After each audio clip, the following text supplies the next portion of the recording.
నోవోటెల్లో హైదరాబాద్ మహానగరంలో అంతర్జాతీయ విత్తన కాంగ్రెస్ ఒకటి జరగనుంది. దాన్ని ఇస్టా కాంగ్రెస్ అంటాము. ఇంటర్నేషనల్ సీడ్ టెస్టింగ్ అసోసియేషన్ సంబంధించినటువంటి అంతర్జాతీయ సమ్మేళనం. ఇది చాలా ప్రతిష్టాత్మకమైనటువంటిది.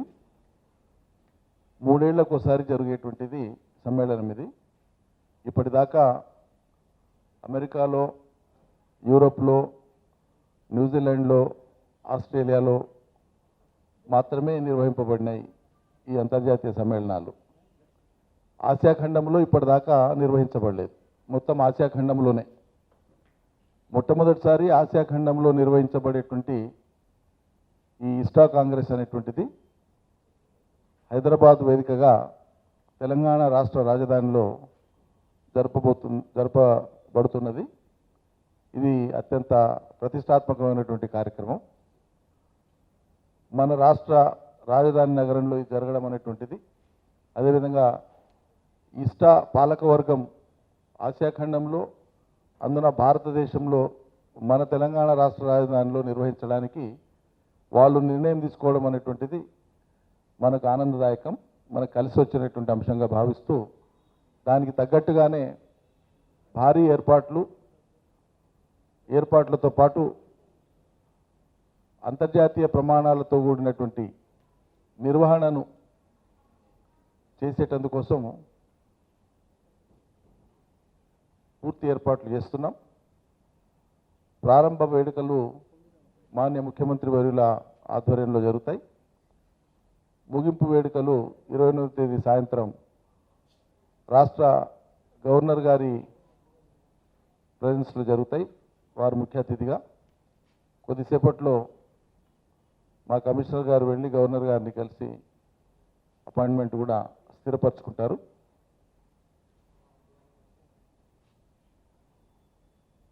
దాదాపు 80 దేశాలకు సంబంధించినటువంటి ప్రతినిధులు ఇందులో పాల్గొంటారు. 400 మంది విదేశీ డెలిగేట్స్ ఉంటారు అందులో. అదేవిధంగా మన దేశానికి సంబంధించి 300 మంది డెలిగేట్స్ ఉంటారు. మొత్తం 700 మంది డెలిగేట్స్తో ఇది ప్రారంభమవుతుంది. ఇందులో అంతర్జాతీయ స్థాయిలో, జాతీయ స్థాయిలో అత్యున్నత ప్రమాణాలతో కూడినటువంటి విత్తనాల తయారీకి సంబంధించి, దాని పరిశోధనకు సంబంధించి, దాని విస్తరణకు సంబంధించినటువంటి అంశాల మీద సాంకేతిక పరిజ్ఞానాన్ని, శాస్త్ర పరిశోధనల్ని పరస్పరం ఎక్స్చేంజ్ చేసుకోవడం కూడా ఈ సమ్మేళనంలో అంతర్భాగంగా జరుగుతుంది.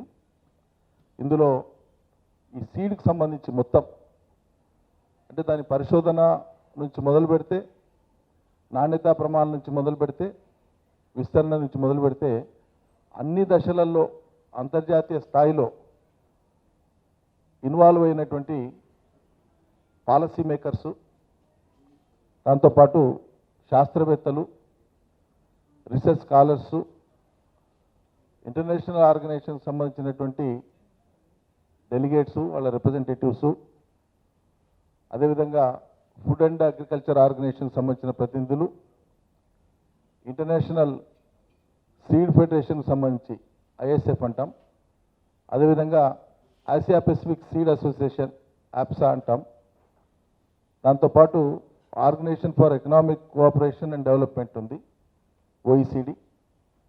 దీనికి సంబంధించినటువంటి ప్రతినిధులు వీళ్ళందరూ కూడా ఇందులో పాల్గొంటారు. వీటితో పాటు మన దేశానికి సంబంధించినటువంటి అగ్రికల్చర్ రీసెర్చ్ కౌన్సిల్ ఏదైతే ఉంటుందో, అగ్రికల్చర్ రీసెర్చ్ కౌన్సిల్ కూడా ఇందులో భాగస్వామ్యం తీసుకుంటుంది. మన వ్యవసాయ విశ్వవిద్యాలయానికి సంబంధించినటువంటి పరిశోధకులతో పాటు ఇతర రాష్ట్రాలకు సంబంధించినటువంటి వ్యవసాయ విశ్వవిద్యాలయాలకు సంబంధించినటువంటి పరిశోధకులు, భారతదేశంలోని అన్ని రాష్ట్రాలకు సంబంధించినటువంటి వ్యవసాయ శాఖ మంత్రులు, వీలైనటువంటి రాష్ట్రాలలో వారి కార్యదర్శులు, అదేవిధంగా ఈ యాక్టివిటీలో ఉన్నటువంటి సీడ్ గ్రోయర్స్గా ఉండేటువంటి ఫార్మర్స్, సీడ్ గ్రోయర్స్ అయినటువంటి ఫార్మర్స్ వీళ్ళందరూ కూడా ఇన్వాల్వ్ అవుతారు. మొదటి రోజు ప్రారంభ వేడుకలకు కేంద్ర వ్యవసాయ శాఖ మంత్రులు వారి సమ్మతిని తెలియజేసినారు ఈ కార్యక్రమంలో పాల్పంచుకోవడం కోసం.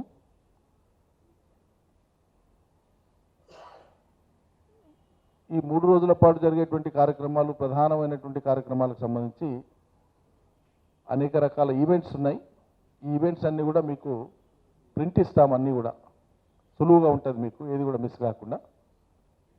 ఏ రోజు షెడ్యూల్ ఏముంటుంది, టోటల్ కంప్లీట్ 3 రోజులకు సంబంధించినటువంటి కంప్లీట్ షెడ్యూల్ అంతా కూడా మీకు ఇప్పుడే అందజేస్తాం. ఇది ప్రతిష్టాత్మకమైనటువంటి సమ్మేళనం, అంతర్జాతీయ సమ్మేళనం హైదరాబాద్ వేదికగా జరుగుతుంది కాబట్టి తగు రీతిలో దాని ప్రాధాన్యతను ప్రజానీకానికి వివరించేటట్లుగా మీ నుంచి సహకారాన్ని ఆశిస్తున్నాం. తప్పకుండా అందిస్తారని చెప్పి నేను భావిస్తూ,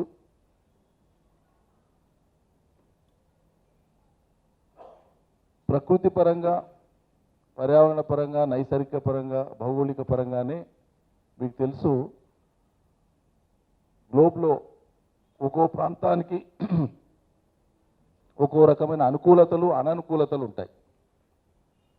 అనుకూలతల్ని 100కి 100 పాళ్ళు సద్వినియోగం చేసుకునేటువంటి విధంగా ఈ రంగంలో ఉండేటువంటి, వ్యవసాయ రంగంలో ఉండేటువంటి మొత్తం సమాజాన్ని ముందుకు నడిపించడం అనేటువంటిది హేతుబద్ధంగా రాజ్యం చేసే ప్రభుత్వం యొక్క బాధ్యత. అందుకోసం తెలంగాణ ప్రాంతం విత్తనోత్పత్తికి, మామూలు పంటలకే కాకుండా పంటలు పండించడానికి అవసరమైనటువంటి ఫౌండేషన్ సీడ్కి ప్రపంచంలోనే చాలా అనువైనటువంటి నేలగా శాస్త్రవేత్తలు ఇదివరకే నిర్ధారించి ఉన్నారు. ఈ రంగానికి, విత్తనోత్పత్తి రంగానికి కేంద్ర బిందువుగా తెలంగాణ ఉండబోతుందని చెప్పి గతంలోనే ముఖ్యమంత్రి గారు పలు దఫాలుగా చెప్పడం జరిగింది. మన ప్రాంతంలో ఏనాడో దాదాపు 40 ఏళ్ల క్రితమే ఇక్రిసాట్ ఏర్పడి ఇక్కడ పరిశోధనలు చేయడం కూడా ఈ ప్రాంతానికి ఉండేటువంటి అనుకూలతలను దృష్టిలో పెట్టుకొని, జెర్మినేషన్ ఏదైతే జరుగుతుందో, విత్తనం మొలకెత్తేటువంటి ప్రక్రియ అయితే ఉందో దాని యొక్క హైయెస్ట్ పర్సంటేజ్ ఉండడానికి సంపూర్ణమైనటువంటి అవకాశాలు ఉండేటువంటి ప్రాంతం తెలంగాణ. అంటే ఇక్కడ జెర్మినేట్ అయినటువంటి, ఇక్కడ నుంచి ప్రొడ్యూస్ అయినటువంటి సీడు ప్రపంచంలోని ఏ దేశంలోనైనా, ఏ రకమైన వాతావరణ పరిస్థితులు ఉన్న దేశాల్లోనైనా సరే అక్కడ తట్టుకొని జెర్మినేట్ కావడానికి ఆస్కారం ఉండేటువంటి విత్తనానికి కేంద్రం అవుతుంది. అందుకని అంతర్జాతీయంగా ఆయా దేశాల్లో రకరకాల విత్తనాలు, అవి కేంద్రీకృత వ్యవసాయానికి సంబంధించిన విత్తనాలు కానీ, హార్టికల్చర్కి సంబంధించినవి కానీ, కూరలు కాయగూరలకు సంబంధించిన విత్తనాలు కానీ, ఫలాలకు సంబంధించినవి కానీ, ఏవైనా సరే ప్రపంచవ్యాప్తంగా ఒక్కో దేశంలో కొన్ని అనువుగా ఉన్నాయి. కానీ ఎక్కువ ఐటమ్స్కు అనువుగా ఉండేటువంటి ప్రాంతం మనది. ఈ సందర్భంగా అంది వచ్చినటువంటి శాస్త్రీయ పరిజ్ఞానాన్ని ప్రపంచవ్యాప్తంగా ఆవిష్కరింపబడినటువంటి, ఈ రంగంలో ఆవిష్కరింపబడినటువంటి శాస్త్రీయ పరిజ్ఞానం మనకు ఎక్కువగా ఉపయోగపడేటువంటి విధంగా ఈ సదస్సు సందర్భంగా వెల్లడేటువంటి అభిప్రాయాలు కానీ, వాళ్ళు సమర్పించే పత్రాలు కానీ, ఆ డిస్కషన్స్లో వచ్చేటువంటి అంశాలు కానీ మనకు కొత్తత్వం చూపిస్తాయని చెప్పి మనం నమ్ముతున్నాం. ఆ డైరెక్షన్లో ఈ ఇంటర్నేషనల్ సమ్మిట్ జరుగుతుంది.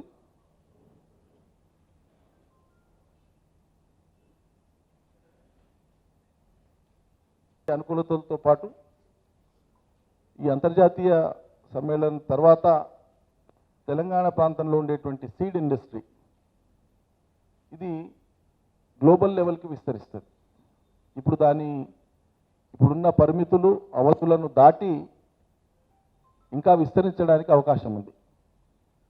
సీడ్ ఇండస్ట్రీ ప్రభుత్వమే కాదు, ప్రైవేట్లో ఉండేటువంటి సీడ్ ఇండస్ట్రీ కూడా మొత్తంగా మనం దృష్టిలో పెట్టుకొని చూస్తే దాదాపు 8,000 కోట్ల turnover,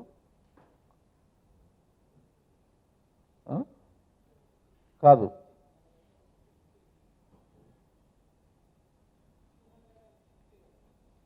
$500 crores.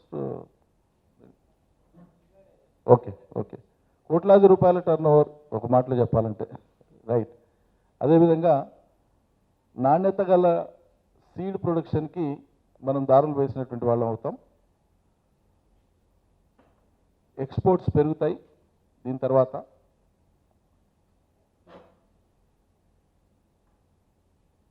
Multinational seed companies ఫర్దర్గా వచ్చి ఇక్కడ వాళ్ళ యూనిట్స్ని ఎస్టాబ్లిష్ చేయడానికి అవకాశం ఏర్పడుతుంది. దాంతో మనకు ఫర్దర్ ఎంప్లాయ్మెంట్ జనరేట్ అవుతుంది. తద్వారా అంతిమంగా మనం ఏదైతే తెలంగాణ గ్లోబల్ సీడ్ హబ్ అని ఏదైతే అంటున్నామో అది సంపూర్ణంగా రాబోయే రోజులలో ఆవిష్కరింపబడడానికి ఈ సమ్మేళనం నాంది అవుతుందని చెప్పి మేము భావిస్తున్నాం.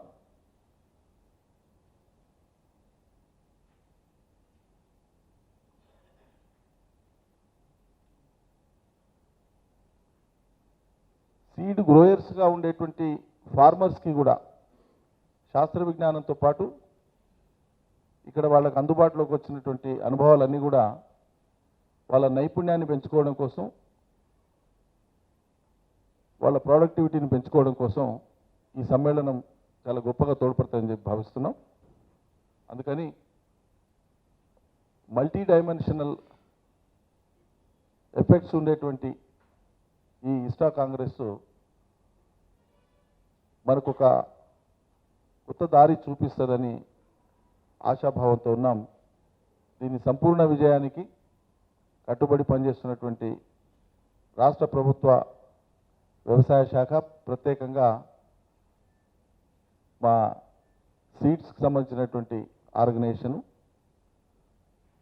సంపూర్ణంగా మొత్తం వ్యవసాయ శాఖకు సంబంధించినటువంటి ఉన్నతాధికారులు అందరూ కూడా అందులో నిమగ్నమై పనిచేస్తున్నారు.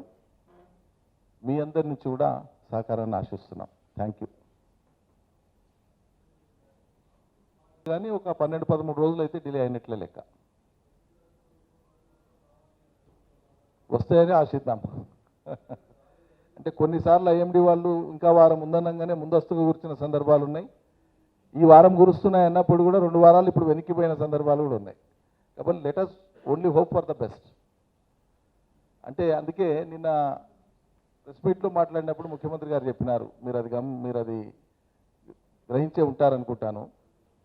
తెలంగాణ రైతు భవిష్యత్తులో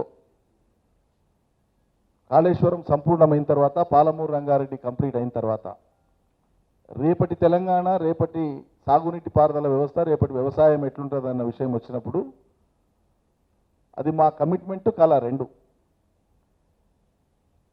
తొలకరి వచ్చిందంటే తెలంగాణ రైతు మొగలికేసి చూడాల్సిన అవసరం లేదు.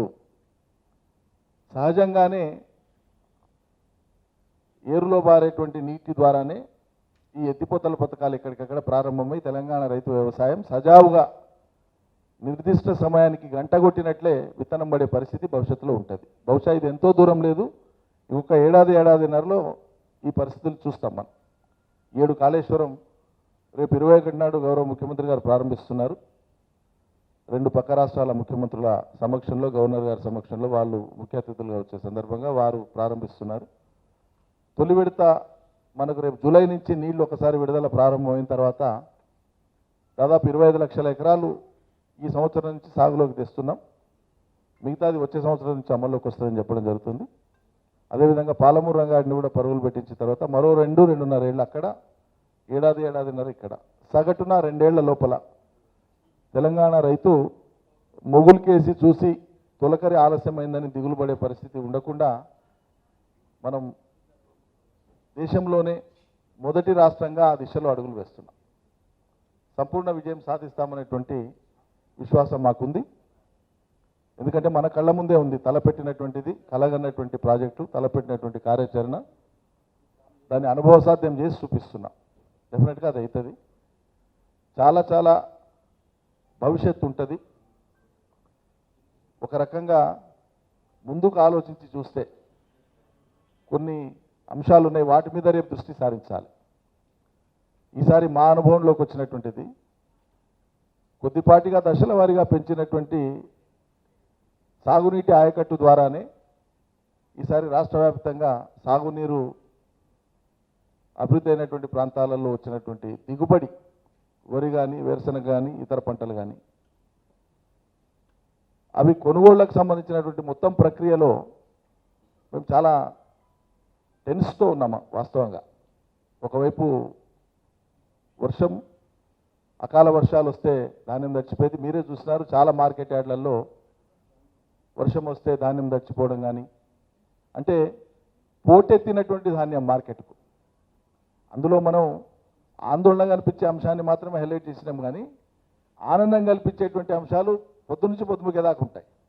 ఎక్కడ చూసినా, ఏ ఇంటి ముందు చూసినా ధాన్యపు రాసులు, ఎక్కడ చూసినా ఏ ట్రాక్టర్ చూసినా మార్కెట్కో కొనుగోలు కేంద్రాలకో పయనం, ఎక్కడ చూసినా మనుషులు ఆ ధాన్యం చుట్టే వాళ్ళ జీవితం వాళ్ళకొని పనిచేస్తున్నాడు. ఇదంతా కూడా గ్రామాన కళ్ళకట్టినట్లు కనిపించింది.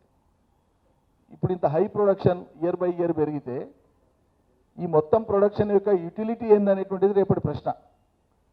ప్రభుత్వం ఎప్పుడైనా ఫెసిలిటేట్ చేస్తే తప్ప ప్రభుత్వం వ్యాపారం చేయదు కదా. భవిష్యత్తును దృష్టిలో పెట్టుకొని ఆలోచన చేస్తే అదొక అంశం ఉంది. రేపటికి రాబోయే రోజులలో ఖచ్చితంగా అత్యద్భుతమైన ప్రొడక్షన్ తెలంగాణలో ఉంటుంది. తెలంగాణ రాష్ట్ర అవసరాలతో పాటు దేశంలోని ఇతర రాష్ట్రాల అవసరాలకు సరిపడా ఇక్కడి నుంచి మార్కెటింగ్ వ్యవస్థను ఆయా వ్యవస్థలు పర్చేజ్ చేసి పంపించేట్టు చేస్తాయి. సివిల్ సప్లైస్ కావచ్చు, ఎఫ్సీఐ కావచ్చు, ఇవంతా. బట్ అంతిమంగా మన దృష్టి ఎట్టుండాలంటే మేము ఇప్పటి నుంచి ఆలోచిస్తున్నటువంటిది మా వ్యవసాయ శాఖ దృష్టిలో ఉన్నటువంటి అంశం. ఖచ్చితంగా అంతర్జాతీయ ప్రమాణాలతో మన ఉత్పత్తులు ఉండాలి. రాబోయే రోజులలో సాగునీళ్లు, కరెంటు, రైతు బంధు వీటితోనే సరిపోదు. ఇవి ఉత్పత్తిని, ఉత్పాదకతను పెంచడానికి తీసుకుంటున్నటువంటి చర్యలు. కానీ అంతిమంగా రాష్ట్ర ఆదాయం పెరగాలన్నా, రైతు ఆదాయం పెరగాలన్నా ఈ ఉత్పత్తులకు దేశ విదేశాలలో మార్కెట్లను కనుగొనేటువంటి విధంగా, అందుకే ముఖ్యమంత్రి గారు క్రాప్ కాలనీస్ అని, ప్రాసెసింగ్ యూనిట్స్ అని పదే పదే చెప్తున్నటువంటి ఉద్దేశం అది. ఈ హై ప్రొడక్షన్ అంతా కూడా ఇతర ఫార్మ్స్లోకి ట్రాన్స్ఫార్మ్ అయ్యి ప్రాసెస్ అయ్యి పోతే తప్ప ఈ రా ప్రొడక్షన్ మొత్తాన్ని మనం ఏం చేయలేం. ఆ సమస్య ఉంటుంది భవిష్యత్తులో. అందుకే ఇప్పటి నుంచే దానికి సంబంధించినటువంటి ఆలోచన, కార్యాచరణ మా మదిలో పెట్టుకొని ముందుకు పోతున్నాం. రాబోయేటువంటి కొద్ది మాసాల్లో ఫుడ్ ప్రాసెసింగ్కి సంబంధించినటువంటి ఒక పాలసీ కూడా ముఖ్యమంత్రి గారి పరిశీలనలో ఉంది, రాష్ట్ర ప్రభుత్వ పరిశీలనలో ఉంది. వారు దాన్ని ఒకసారి అధికారికంగా ప్రకటించిన తర్వాత వ్యవసాయ అనుబంధంగా రావాల్సినటువంటి ప్రాసెసింగ్ యూనిట్స్ ఎట్లా ఉండాలి, గవర్నమెంట్ సెక్టార్లో ఎట్లా వస్తాయి, లేకుంటే ప్రైవేట్ సెక్టార్లో వచ్చేటువంటి వాటిని తెలంగాణ ఐపాస్ ద్వారా అనుమతించే యూనిట్స్ ఏవి, వీటన్నిటి మీద ఒక స్పష్టత వస్తుంది.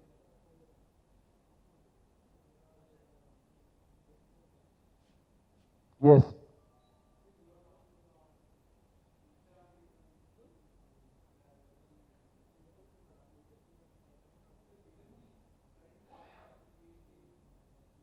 I'll hand it over to our scientist because he is expert in the subject. The Indo-German project is aims for the seed sector development. So wherein we had only the knowledge sharing, then capacity building program, and then we did not give any our technology to them, and then only we are sharing the knowledge, and then we are learning from them the developed countries. So that is only which happened the last 2 years, not the 4 years. So we have been here in the project from the last 2 years only. So that is it's only for the seed sector development, because we have to go along with the other parts of the world, like developed world, because the seed sector development in the Europe countries, as compared to other countries, they are ahead to us. So, yeah. The necessary approvals will be there, but we are not dealing with the biodiversity here. We are not sending any biodiversity material to the Germany or Europe. In this project, we are only confined to the knowledge sharing about seed sector development. So Only knowledge sharing. No, it is only about, right? Yes. Then by default that you are. And do you think that we are not going to enforce if anything goes wrong? No, no, no. One thing is sure.